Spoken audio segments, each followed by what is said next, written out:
जो प्रारब्ध में होता है वही होता है। जी हाँ दोस्तों, इसके अलावा कुछ नहीं होता है।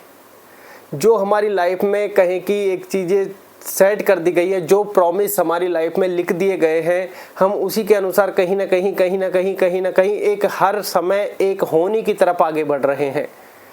कि हर समय हम एक होनी की तरफ आगे बढ़ रहे हैं कि अब हमारी लाइफ में ये हो गया है, अब आगे जाकर हमारी लाइफ में ये होगा। इसका कारण किसी पीछे ही जुड़ रहा होगा, पीछे से ही कोई कारण चलता हुआ आ रहा होगा। कि जरूरी नहीं है कि आज आप बी को क्रॉस कर रहे हैं, सी की होनी पर पहुंच रहे हैं तो इसका कारण बी से जुड़ा होगा, नहीं, इसका कारण ए से भी हो सकता है, माइनस जेड से भी हो सकता है, इस तरीके से। तो जो कहते हैं कि प्रारब्ध के अनुसार ही सब कुछ चल रहा होता है। हम इसमें एक बात आ जाती है कर्म और क्रियामान की। यहाँ पर बड़ी थोड़ी सी क्या है कि मिसकंसेप्शन है, और ये हर व्यक्ति की है, चाहे वो हमारी हो, चाहे आपकी हो, चाहे बड़े से बड़े किसी वक्ता की हो। हर व्यक्ति यहीं पर आकर फंस जाता है कि यार कर्म इंद क्या। बहुत से लोग क्रियामान कर्म को क्रिया मानते हैं कि भैया गाड़ी का पहिया है वो हमारा भाग्य है, उसके ऊपर जो पूरी ट्रॉली है वो ये स्थूल शरीर और ये हमारी एक यात्रा है। पहिया आपको भाग्य लेता जाएगा और आपको अपने द्वारा या फिर कहें कि वो क्रियाएं करती जानी है, वो क्रियामान कर्म हो सकता है।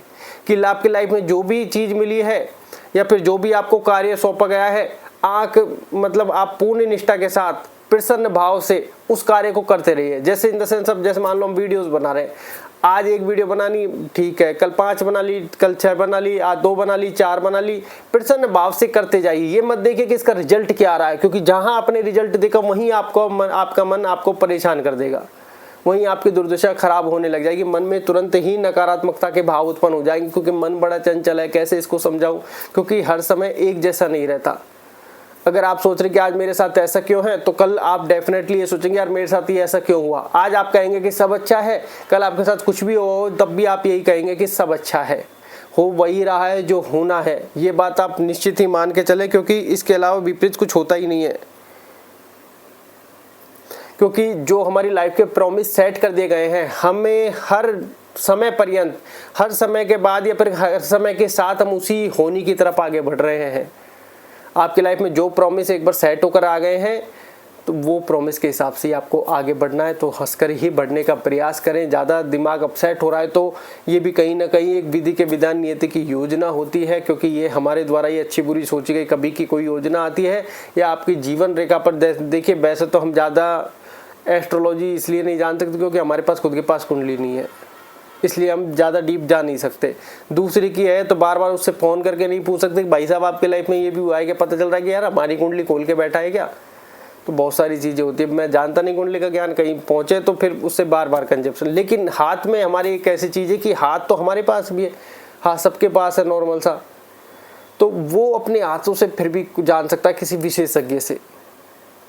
तो ऐसे ही जब हम कभी मिलते हैं तो वो कहते हैं जितनी जैसे कि यार इतनी परेशान लोगों की लाइफ में आते हैं, लोग मेंटली डिस्टर्ब होते हैं, आखिर इसके पीछे रीजन क्या है। उसके पीछे कहते हैं कि बहुत सारे रीजन्स हैं, लेकिन अगर कुछ एक दो जो लोगों को तुम समझा सको तो वो ये कि जब जीवन रेखा पर, जैसे ये जीवन रेखा होती है, इस पर अगर छोटे छोटे कट्स हैं या बड़े कट्स हैं, तो वो छोटे कट्स छोटे समय के लिए, बड़े जो कट है वो बड़े समय के लिए, 2-3 साल के लिए हो सकते हैं, 6 महीने के लिए हो सकते हैं।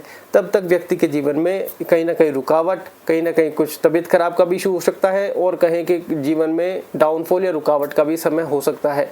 तो किसके में कितनी है वो हिसाब से आप जजमेंट कर सकते हैं, और उस समय को धैर्य धारण करके मेडिटेशन ध्यान करके भोगते रहे और एक प्रसन्न मन से अपना काम करते रहे। क्योंकि इनको राहु रेखाएं भी कहा जाता है, ये बात ध्यान रखें। जितना मन को खराब करोगे मन और भी ज़्यादा खराब होगा, जितने मन को प्रसन्न रखोगे तो परिस्थिति बैलेंस हो जाएगी।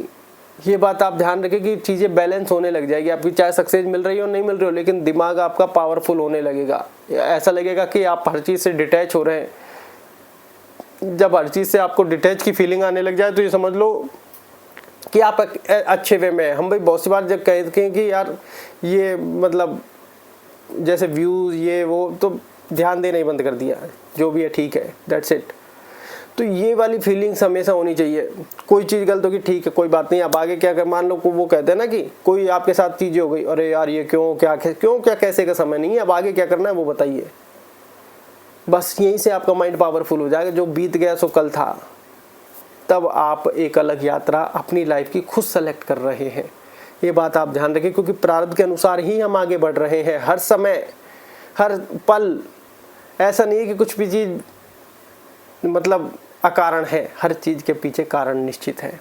इसलिए मेडिटेशन, ध्यान का सहारा लीजिए। इस दिमाग को जितना फ्री हो सके कि ना किसी के बारे में सोचने का समय, ना अच्छा ना बुरा, सब अच्छा है, ऐसे इस दिमाग को ले आइए। और व्यक्ति के विचार तो खैर हर समय बदलते रहते हैं, हर ओपिनियंस बदलते रहते हैं, हर चीज़ें समय के अनुरूप बदलती रहती हैं।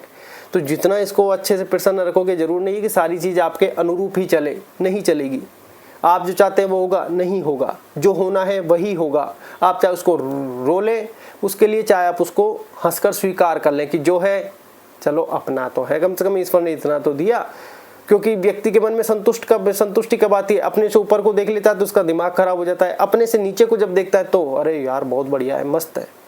तो इसलिए मेडिटेशन, ध्यान करके, नाम जाप का सहारा लेके दिमाग को शांत रखे। बस हर पल सब अच्छा है, सब अच्छा है। आप सोच रहे हैं कि यार मैं टेंशन नहीं लूंगा तो चीज़ें मेरे ऊपर हावी हो जाएंगी, वो तभी हावी हो रही है जब आप मन प्रसन्न रखोगे। वो चीज़ें जब भी उतनी होनी है। अगर कोई लड़ाई आपके घर में होनी है तो होनी है। आप ये सोच ले रहे हो यार लड़ाई होगी, ये वो, पता चला लड़ाई भी नहीं हो रहा, आपने अपनी मानसिकता खराब कर ली है। आप मन प्रसन्न है, लड़ाई भी होनी है, हो गई, काम खत्म हो गया, फिर भी आप प्रसन्न, जो होना था हो गया, बाहर में जाए आप मस्त। तो मानसिकता आपको कैसी करनी है वो आप फैसला कर सकते हैं। बाकी जो लोग ज़्यादा परेशान है वो ये अपनी जीवन रेखा में राहु रेखा या फिर कहीं की छोटे छोटे कट्स को देकर और धैर्य धारण करें। उसके लिए आपको मेडिटेशन की आवश्यकता पड़ने वाली है। नाम जाप का, ईश्वर का सहारा आपको लेना पड़ेगा। ये बात आप ध्यान रखें। धन्यवाद।